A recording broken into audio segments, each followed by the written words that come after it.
Hare Krishna. Okay. Jaya Radha Madhava Kunja Bihari. Jaya Radha Madhava Kunja Bihari. Jaya Radha Madhava Kunja Bihari. Jaya Radha Madhava Kunja Bihari. Gopi Jana Vallabha Girivaradhari. Gopi Jana Vallabha Girivaradhari. Jaya Gopi Jana Vallabha Girivaradhari. Gopi Jana Vallabha Girivaradhari. Yashodanandana Braje Jana Ranjana. Yashodanandana Braje Jana Ranjana. Yashodanandana Braje Jana Ranjana. Yashodanandana Braje Jana Ranjana.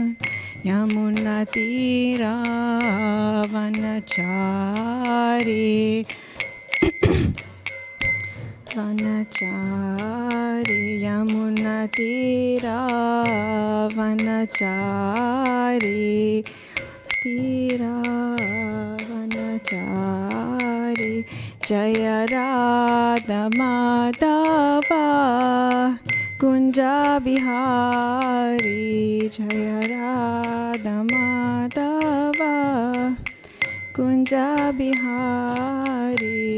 Jai Shri Krishna Chaitanya Prabhu Nityananda Shri Advaita Gadadhara Shrivasadi Gaura Bhakta Vrinda. Shri Krishna Chaitanya Prabhu Nityananda Shri Advaita Gadadhara Shrivasadi Gaura Bhakta Vrinda. Hare Krishna Krishna Krishna Hare Hare Hare Rama Rama Rama Hare Hare.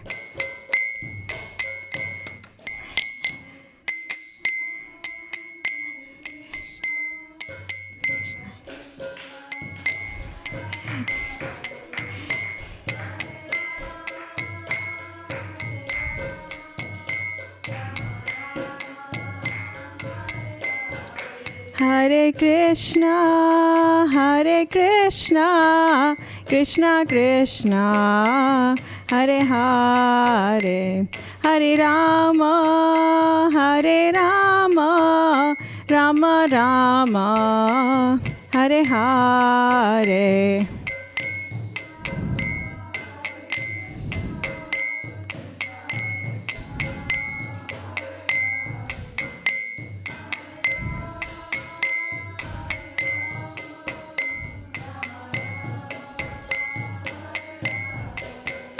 Hare Krishna Krishna Krishna Hare Hare Hare Rama Rama Rama Hare Hare.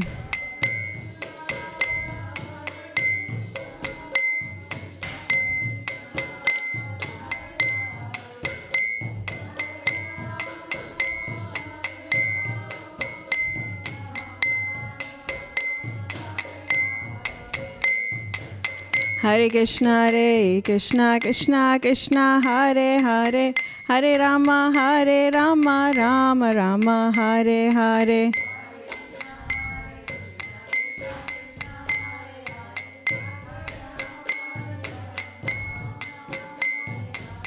Hare Krishna, Krishna Krishna, Hare Hare. Hare Rama, Rama Rama, Hare Hare.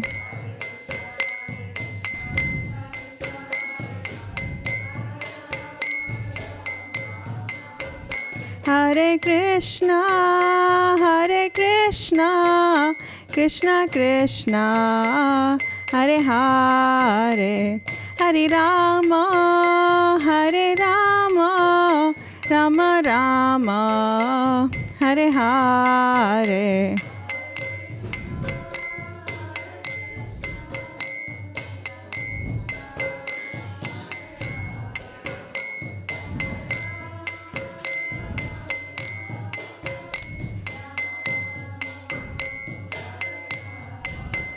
Jaya Prabhupada, Jaya Prabhupada, Prabhupada, Jaya Prabhupada.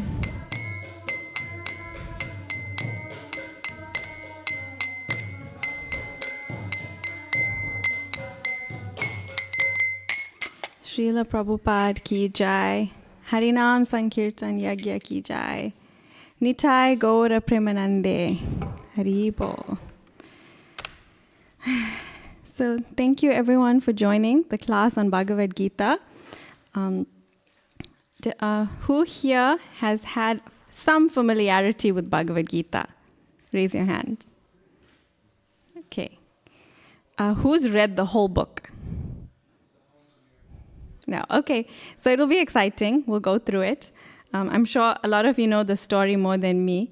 So I ask that everyone please give me your blessings, that I can say something that is pleasing to Krishna and that's purifying for all of us. Om Namo Bhagavate Vasudevaya.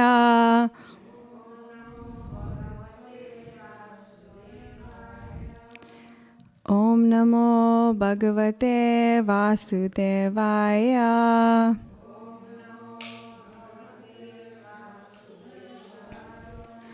Om Namo Bhagavate Vasudevaya.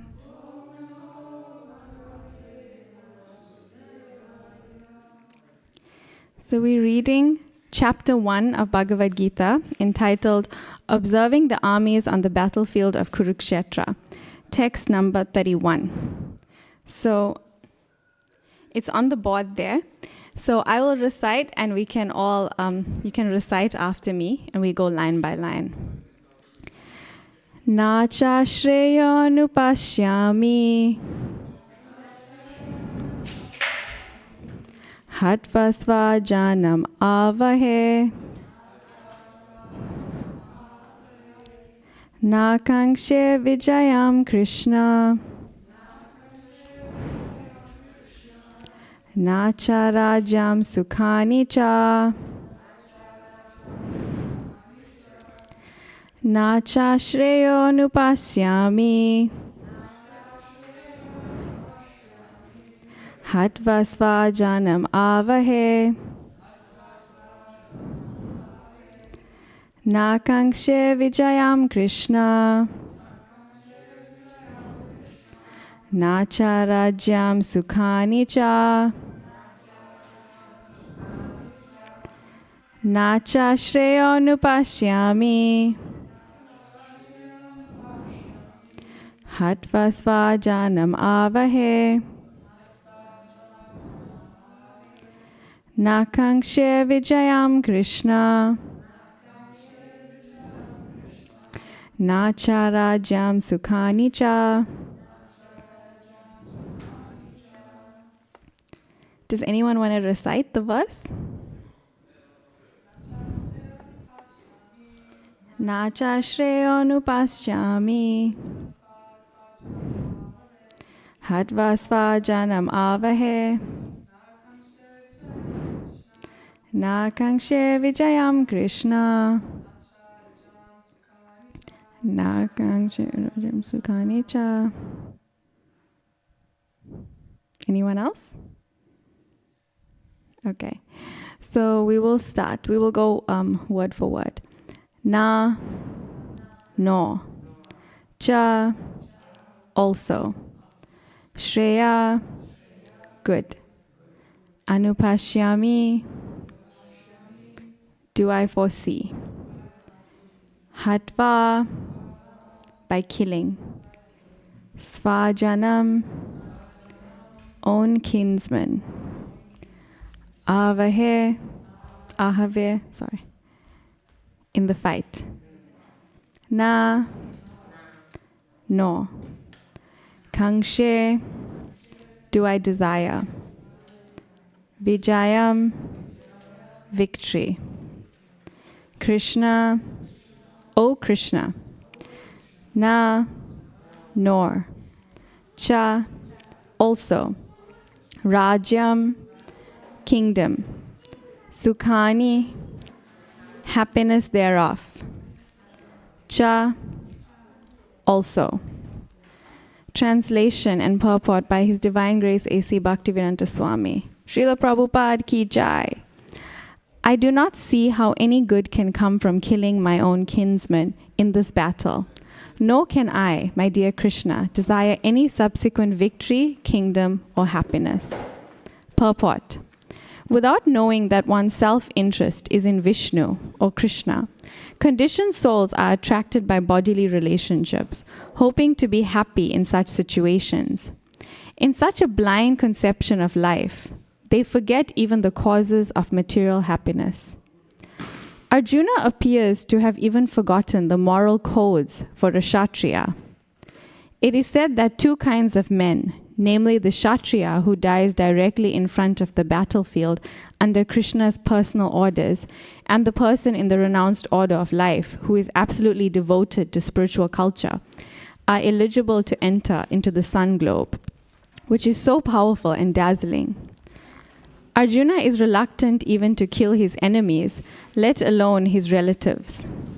He thinks that by killing his kinsmen, there would be no happiness in his life, and therefore he is not willing to fight, just as a person who does not feel hunger is not inclined to cook. He has now decided to go into the forest and live a secluded life in frustration. But as a Kshatriya, he requires a kingdom for his subsistence. Because the Kshatriyas cannot engage themselves in any other occupation. But Arjuna has no kingdom. Arjuna's sole opportunity for gaining a kingdom lies in fighting with his cousins and reclaiming the kingdom inherited from his father, which he does not like to do. Therefore, he considers himself fit to go to the forest to live a secluded life of frustration. Om Jnana Timirandasya Gyananjana Shalakaya Chakshur Unmilitam Yena Tasmai Shri Gurave Namaha. Shri Chaitanya Manobhistam Stapitam Yena Bhutale Swayam Rupa Gadamayam Tadati Svapadantikam. Vandeham Shri Guru Shri Yuta Padakamalam Shri Gurun Vaishnavamscha Shri Rupam Sakrajatam Sahagana Raghunatanvitam Tam Sajivam Sadvaitam Savadutam Parijana Sahitam Krishna Chaitanya Devam Shri Radha Krishna Padan Sahagana Lalita Shri Vishakanvitamscha. He Krishna Karuna Sindhu Dina Bandhu Jagatpate Gopesha Gopika Kanta Radha Kanta Namostute Tapta Kanchana Gaurange Radhe Vrindavaneshwari Vrishabhanu Sutadevi Pranamami Hari Priye Panchatattvatmakam Krishnam Bhakta Rupa Swarupakam Bhaktavataram Bhaktakyam Namami Bhakta Shaktikam Vanchakalpatarubhyascha Kripa Sindhubhya Ivacha Patitanam Pavanebhyo Vaishnavebhyo Namo Namaha. Jai Shri Krishna Chaitanya Prabhu Nityananda Shri Advaita Gadadhara Shivasari Gaura Bhakta Vrinda. Hare Krishna Krishna Krishna Hare Hare Hare Rama Rama Rama Hare Hare. Nama Om Vishnupadaya Krishna Prasthaya Bhutale Srimati Karambakanana Swami Niti Namine. Nama Om Vishnupadaya Krishna Prasthaya Bhutale Guru Dasa Jayadvaita Swami Niti Namine. Nama Om Vishnupadaya Krishna Prasthaya Bhutale Srimati Bhakti Vedanta Swami Niti Namine. Namaste Saraswati Deve Gauravani Pracharine Nirvishesha Sunyavadi Pasatyadi Shatarine.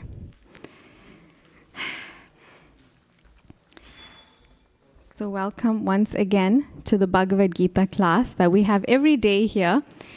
So it's a really nice opportunity to delve deep into Bhagavad Gita by attending this class, either online or in person. In context, we're right at the beginning of Bhagavad Gita.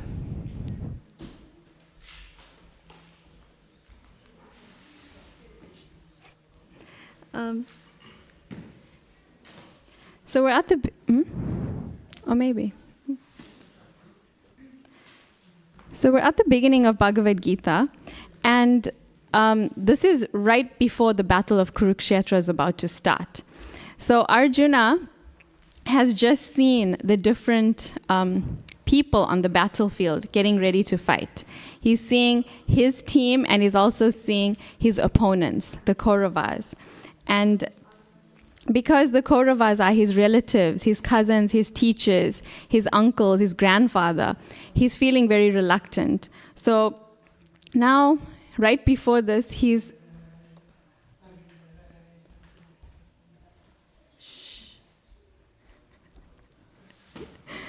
What is this?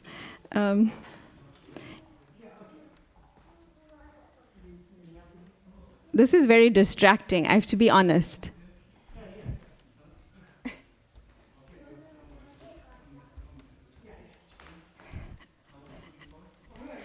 I don't know why this is considered normal, but this is distracting. Anyway,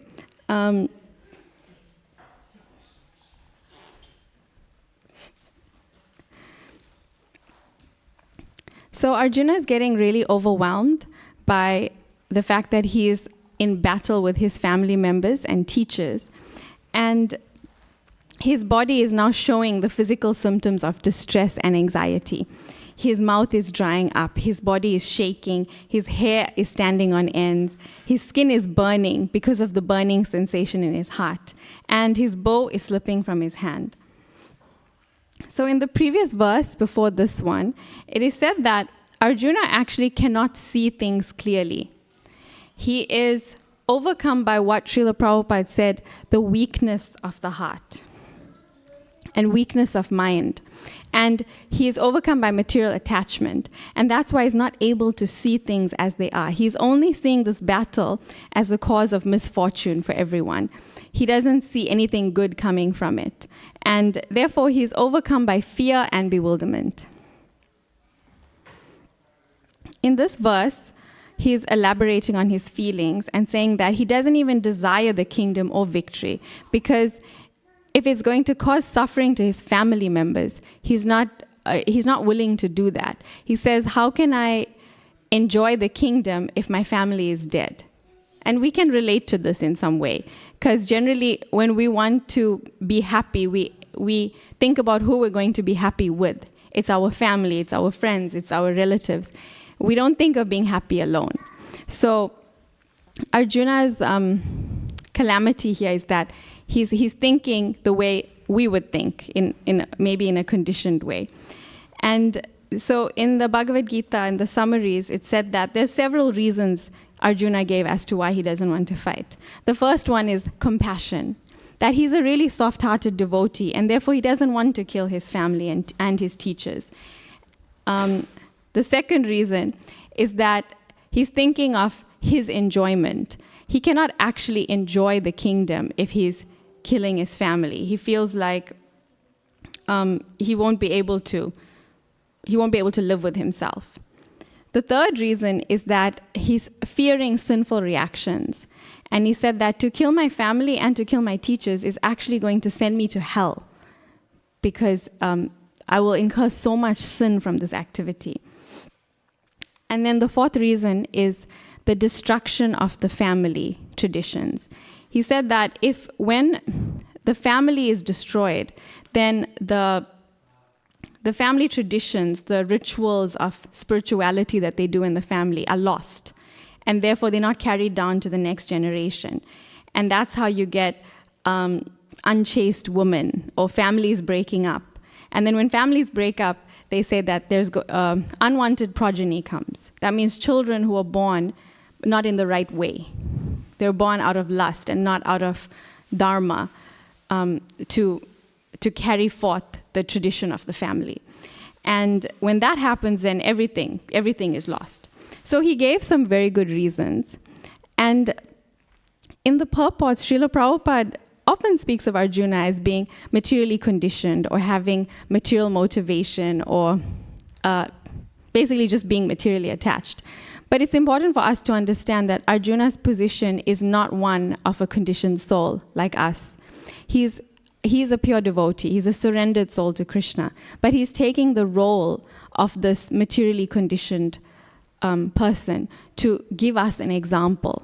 He is asking all the right questions to Krishna that we should be asking, so that when the answer comes in the form of Bhagavad Gita, we can all benefit from the Bhagavad Gita that comes.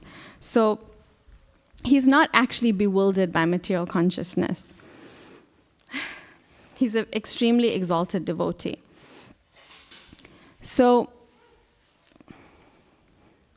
in chapter 2 of Bhagavad Gita, there is a summary of the whole Bhagavad Gita. So if anyone hasn't read Bhagavad Gita, you can get a glimpse of all the knowledge in just reading chapter 2. But chapter 2 is where Krishna starts to refute Arjuna's reasons as to why he doesn't want to fight. So in chapter 2, he starts off dealing with Arjuna's reason of compassion. And he said that your compassion is misplaced because actually there is no death for the soul. And that's where Krishna is explaining that the body and soul are two different things. The body is temporary and the soul is eternal. And as you go through life, it's the same soul going through a different body as the body is changing from boyhood to youth to old age. The body changes, but the soul is the same. And at the time of death, that soul continues to live and takes a different body. So in that sense, Arjuna is not actually killing anyone because you cannot kill the soul. So he refuted that reason of Arjuna. Then he refutes the second reason, which is that Arjuna would be afraid, how will he enjoy his life after this? And Krishna says that actually a Kshatriya, which means warrior in Sanskrit, a Kshatriya's duty is to fight. And when they fight and win, they either enjoy the kingdom or they die on the battlefield and then get promoted to the heavenly planets. So either way, whatever the outcome is, Arjuna's enjoyment is guaranteed because he'll either enjoy the kingdom and then get promoted to the heavenly planets, or he will die on the battlefield and then get promoted anyway. So in that sense, his happiness, his fame, everything will be intact if he fights. So Krishna has now refuted the second reason, which is that Arjuna is afraid about not enjoying his life. And the next reason is Arjuna's fear of incurring sinful reactions. And Krishna also refutes that because he explains that actually, if you don't fight, you will incur sinful reactions. Because for Kshatriya, it's important for them to perform their duty. Everybody is bound by their duty. So if he doesn't fight, he'll actually lose his reputation. He will bring inauspiciousness to himself. And actually, for a warrior, dishonor is worse than death. So if he dies on the battlefield fighting, it's more glorious than if he lives without fighting, without doing his duty. And at the end of this chapter, Arjuna does say, I'd rather just die unarmed on the battlefield. But Krishna is saying in chapter 2, no, you cannot do that because that would lose your entire reputation. You'll bring shame to your family and yourself. So in this way, Krishna is refuting all of Arjuna's reasons as to why he doesn't want to fight, slowly throughout chapter 2. And in this purport that we're reading, it says, he has now decided to go into the forest and live a secluded life in frustration. But as a Kshatriya, he requires a kingdom for his subsistence because the Kshatriyas cannot engage themselves in any other occupation. So it's interesting because Prabhupada mentions in this purport twice, living a secluded life of frustration. And the implication is that for someone who is in the position of a Kshatriya, to renounce it will be frustrating. For someone who's not in the position of a Kshatriya, who doesn't have that nature, it's fine to live in seclusion, maybe. But for a Kshatriya, that kind of secluded life will be frustrating, not engaging in their duty. So in one of the purports to chapter 2, Srila Prabhupada says, the Kshatriyas are specially trained for challenging and killing because religious violence is sometimes a necessary factor.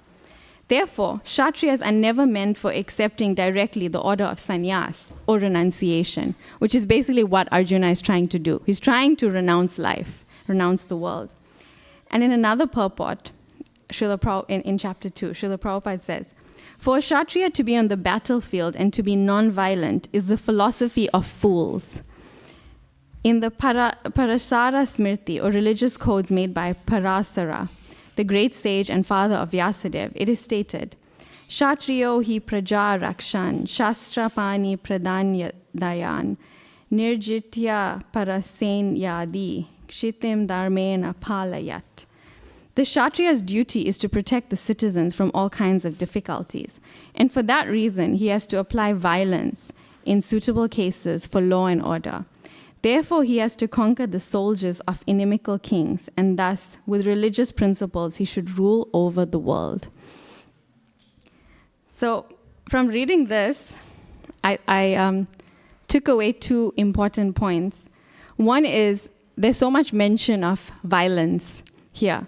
There's so much mention of religious violence, or this concept of sometimes it's actually necessary to be violent.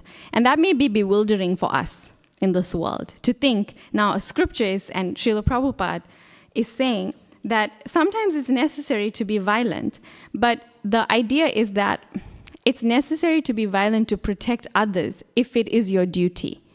If it is the duty of the government to protect the citizens, then they will have to be violent to criminals and rapists and murderers. They'll have to have jails. They'll have to have places to limit the scope of the crimes. And sometimes it is necessary to be violent, even in very severe cases. Recently, we were discussing in our reading group with a friend about how Srila Prabhupada is basically saying that if somebody commits a very heinous act like murdering children or murdering anyone, they should also be killed. And my friend was just bewildered because we come from a society, we all have our different cultural conditionings and conditioning of this world about how any kind of violence is bad. But what the scriptures are saying is that violence, when it has a purpose of protection and it's done by the right person, is actually good. And it's important to understand how we've all adopted, based on our conditioning and where we're from and how we grow up, we've adopted a sense of what is right and wrong. But the ultimate supreme morality comes from following the scriptures. So sometimes that kind of thing might not be palatable initially. We may not be able to just accept that sometimes violence is necessary. But another point to remember is that it's also stated in the scripture that if someone commits a heinous act, then by the laws of material nature, they will have to suffer for that act. And sometimes if they are killed or punished severely, then it takes away that negative karma from them, so that in their next life they can progress in a better situation for themselves. Whereas if you don't punish someone for very heinous wrong acts, material nature still holds that karma against them, and then their life continues to degrade until they pay off that karma. Because we're never karma free until we take to Krishna consciousness in this world. So another point that came up from these different purports we were reading is about our inherent nature and how we cannot actually change our inherent nature. So in Bhagavad Gita, throughout Bhagavad Gita, we read about the Swadharma and Sanatan Dharma. Our Swadharma is our duty according to this body that we have. It's Srila Prabhupada writes very beautifully that Swadharma is due to Varnashram, which is basically man's stepping stone for spiritual understanding. It's a really nice way of describing how Varnashram is a stepping stone to take us closer to Krishna whilst we are still conditioned in our material bodies. And that's what our Swadharma is. That's something we cannot actually change in this life. It's inherent based on the qualities we've acquired from the modes of material nature, from the time we were born. And it's very much related to our bodies and mind, our psychophysical nature, where we are now. And then there's Sanatan Dharma, which is our eternal duty. That doesn't change. That's the eternal duty of the soul, which is Jivera Swaruphoy Krishnera Nitya Das. The living entity is eternally, is constitutionally a part and parcel and servant of Krishna. So our Swadharma comes from the qualities, and these qualities are very much part of us. It's not something that we can fake or change based on a desire. I may desire to be in a different varna or in a different occupation, but it may not be possible. Shri Shri Radha Gokulananda ki jai, Shri Shri Sitaram Lakshman Hanuman ki jai, Shri Shri Gaur Nitai ki jai.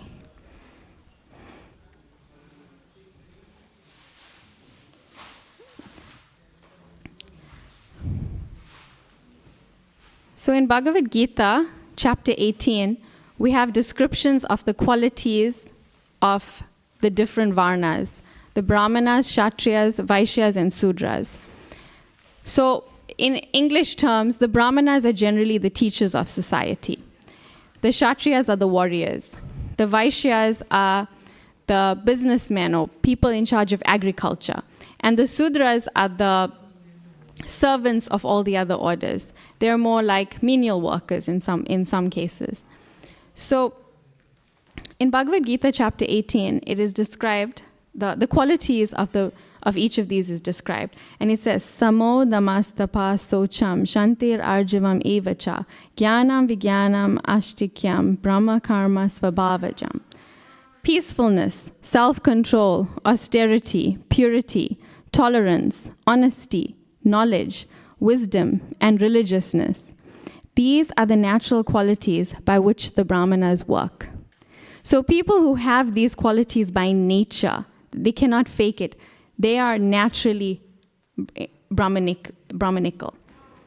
And then the next verse says, Soryam tejo dhritir dakshyam yude chapya palayanam dhanam ishvara bhavascha Kshatram karma svabhavajam. Heroism, power, determination, resourcefulness, courage in battle, generosity, and leadership are the natural qualities of work for the Kshatriyas. So we can see that the qualities are very different between the Brahmanas and the Kshatriyas. They're both glorious in their own ways, but one cannot fake to be the other. Someone who is naturally peaceful will not be able to easily just take up a sword and kill someone or fight because they're naturally peaceful. They may not have that heroism and power and courage in battle. And the opposite, somebody who's very much engaged in fighting in battle will find it very difficult to be very peaceful in a secluded environment, just meditating, because your mind has to be a certain level of peaceful to do that. So it's not something we can fake. And now we're seeing the example of Arjuna saying, I don't want to fight, I want to live in seclusion. And that's why Prabhupada said, this is a secluded life of frustration, because it's not going to work.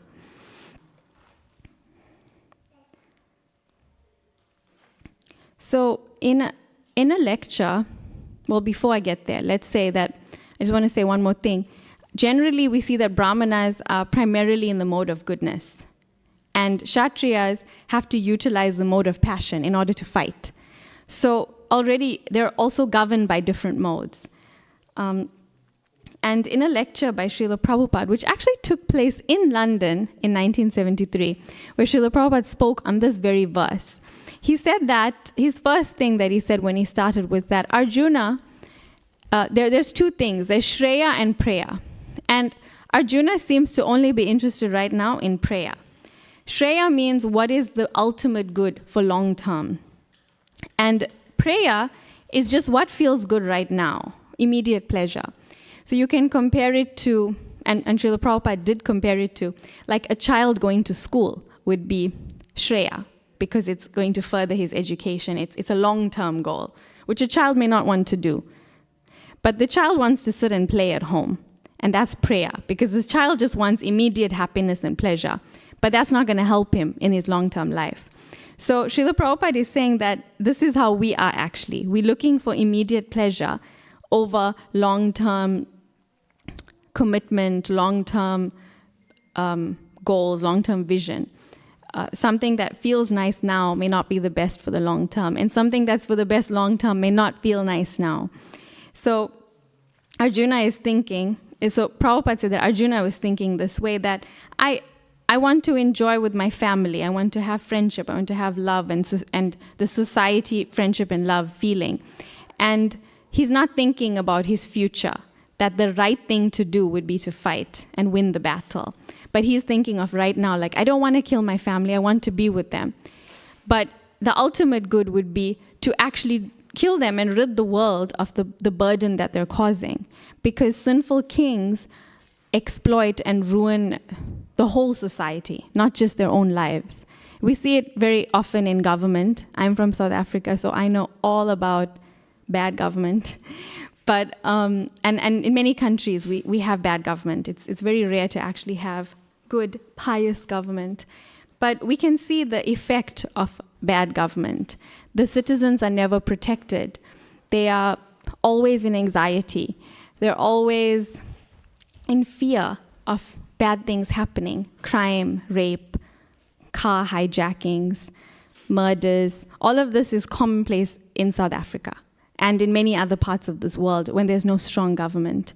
So Arjuna is meant to be protecting the world from that. And right now the kings were sinful, and therefore he needed to rid the world of those kings who were sinful. And then he himself become the king because he is pious.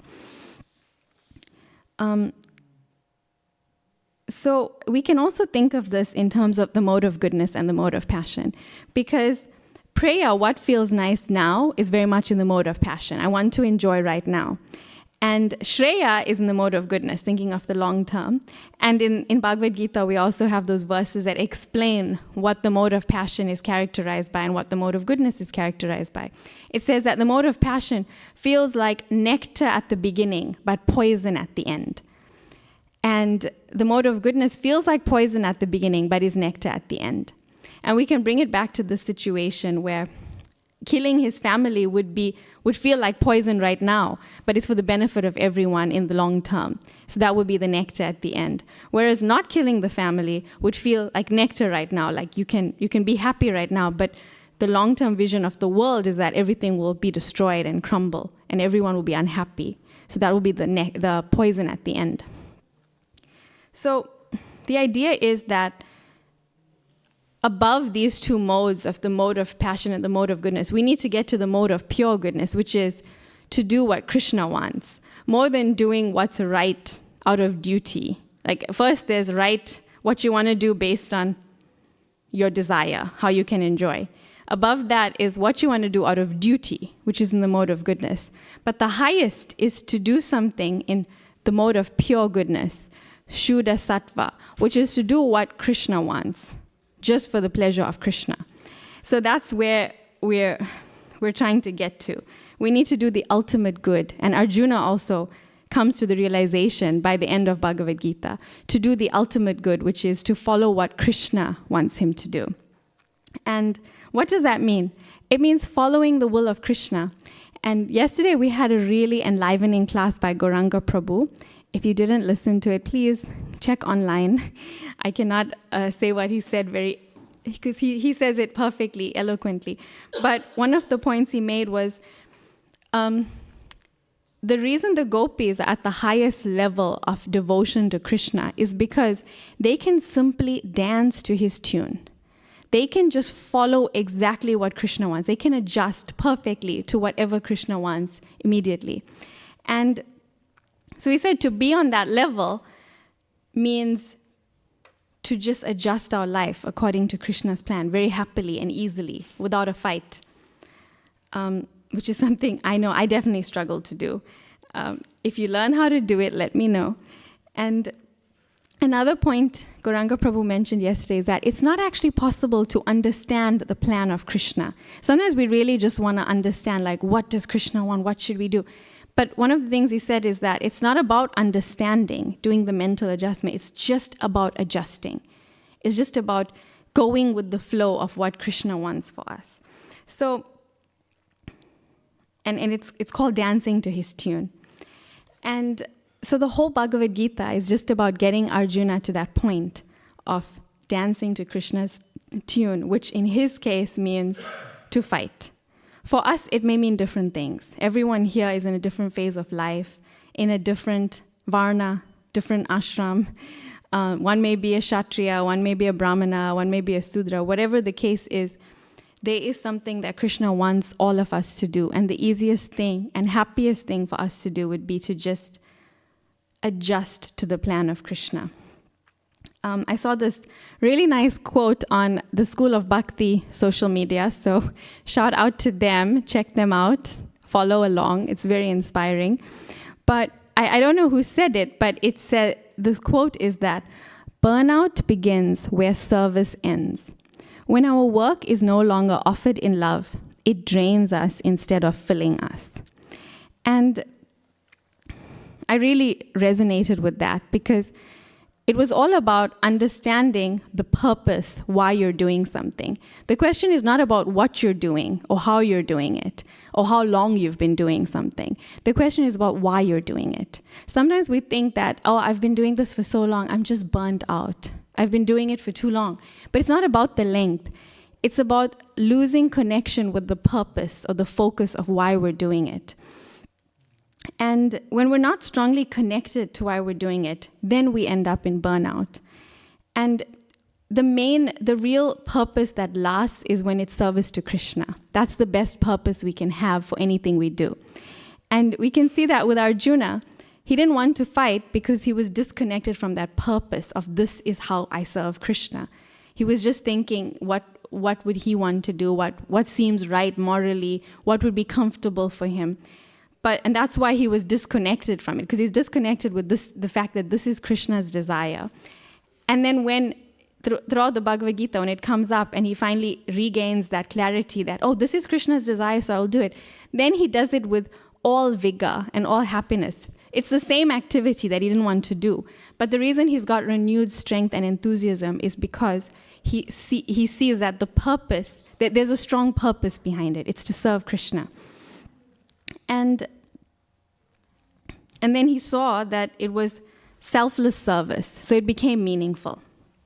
Through the Bhagavad Gita, Krishna makes him see that this is meaningful service because it's selfless. It's not for you, it's for what Krishna wants. And sometimes we may think, how is all of this relevant to us?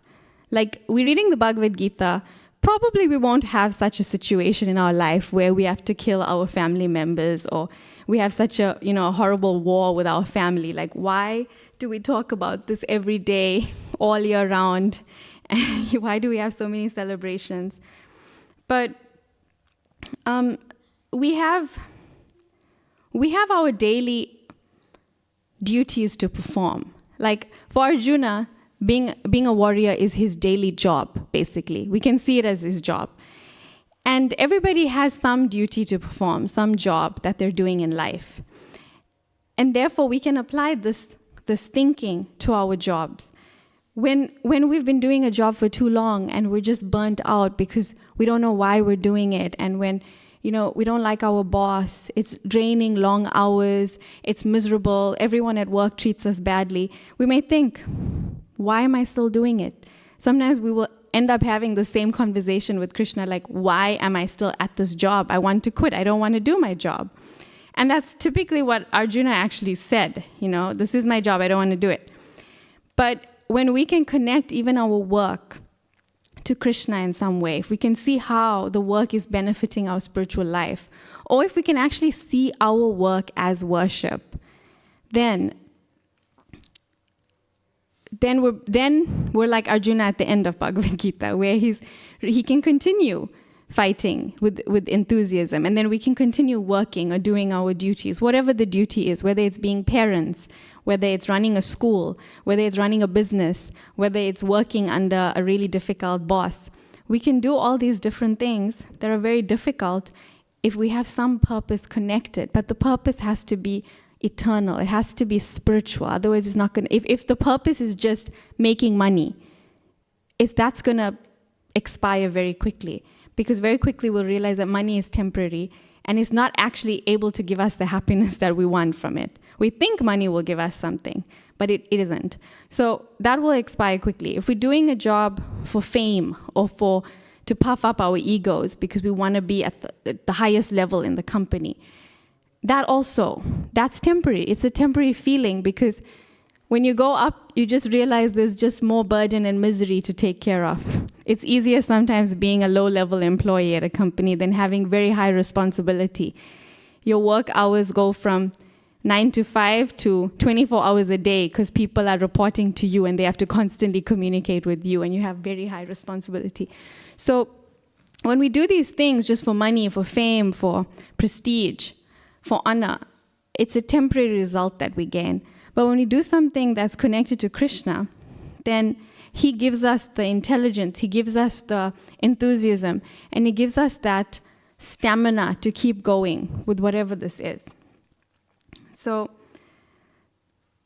we can also look at it in terms of, we may not be fighting an external battle, but every day we're fighting the battle within the heart, within the mind of the 6 enemies: lust, anger, greed, pride, illusion, envy, our own laziness, our hypocrisy, our quarrels, our distractions. We're fighting all of these every day. So, and we cannot give up. We have to continue fighting the way Arjuna did. So these days, it said that in previous ages, the good and bad were in separate people. Before it was in separate families. Then it became in the same family, but in separate people. But now in Kali Yuga, in the age we're in, the good and bad is inside the same person. So we have both good and bad within us. And our battle is that we're always fighting the bad. We want the good to win. So we can also apply everything we learned here to our internal battle and our external battle. And basically anything that prevents us from reaching our potential and fulfilling our purpose in life, we can see that as a motivation to keep fighting, so that we can fully unlock our potential of who we're meant to be and what we're meant to offer. So I can end there, and then we can take questions or comments or clarifications or just any reflections from anybody.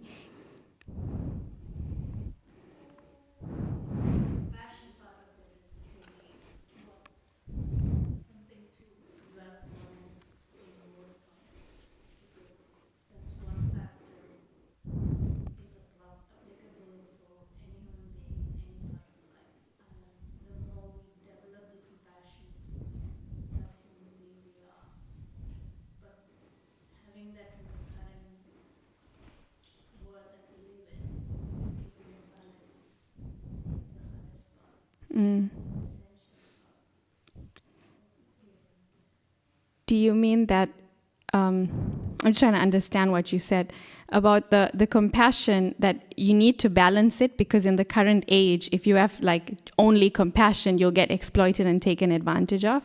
Yes, that's what I understood also. That's true.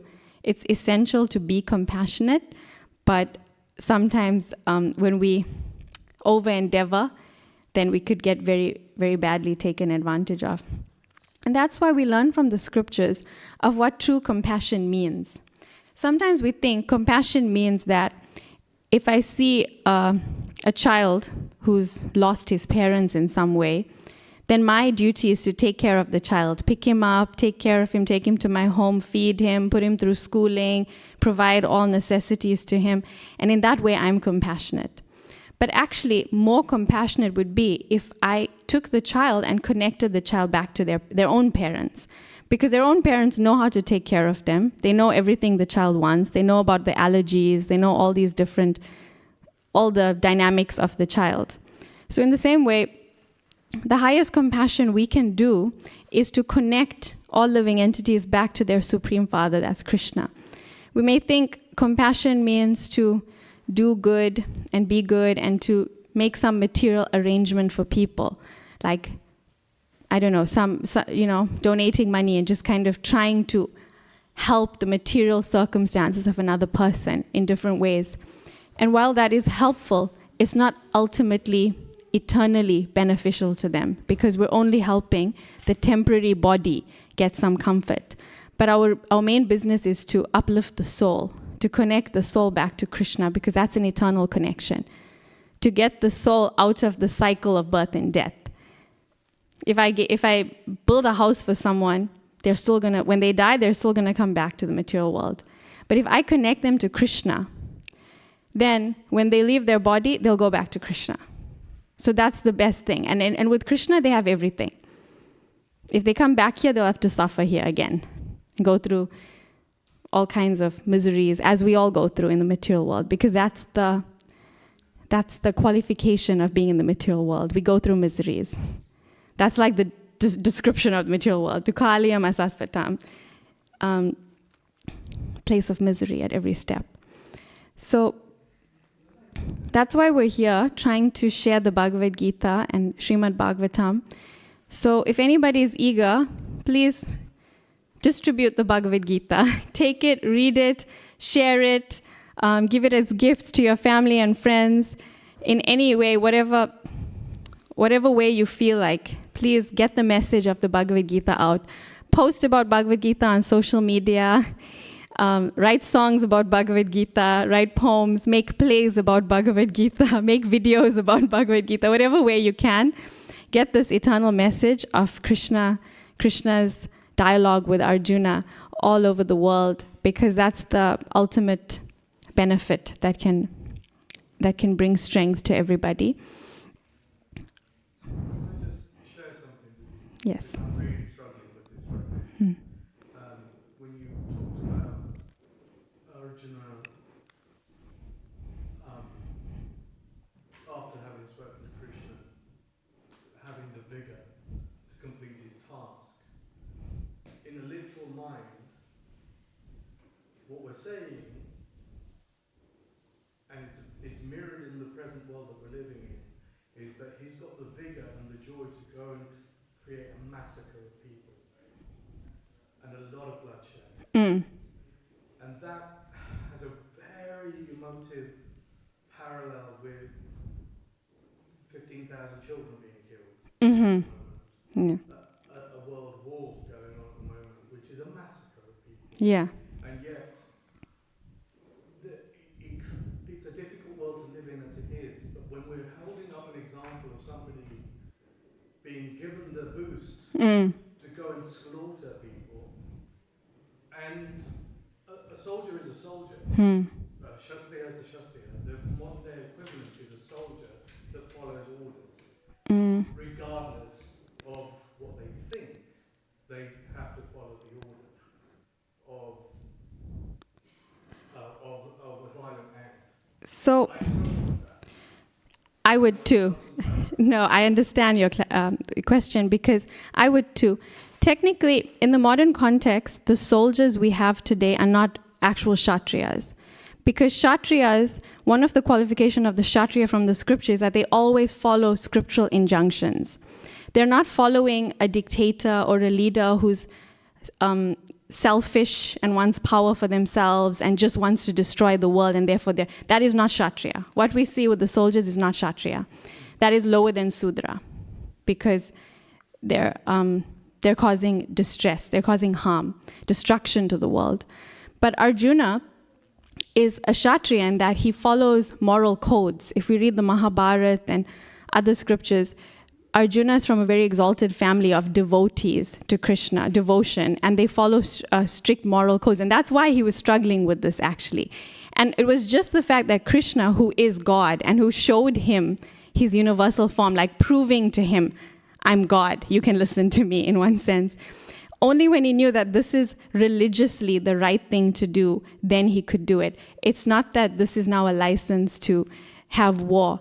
In present day, none of the wars are enacted with this mentality that this is for Krishna and this is for the service, and this is also to annihilate sinful kings, because all the governments we have in the world are pretty much sinful. So if we're going to apply this, then everybody would be killed, to be honest. All the governments would be killed because they're all sinful right now, to the most part. There might be some good ones, I don't know. But for the most part, they're all sinful, and therefore none of them can be qualified as Kshatriyas. With that, we will end the class because I don't want to go over. Grantaraj Srimad Bhagavad Gita ki jai. Srila Prabhupada ki jai. Gaur Premanande Hari Bol.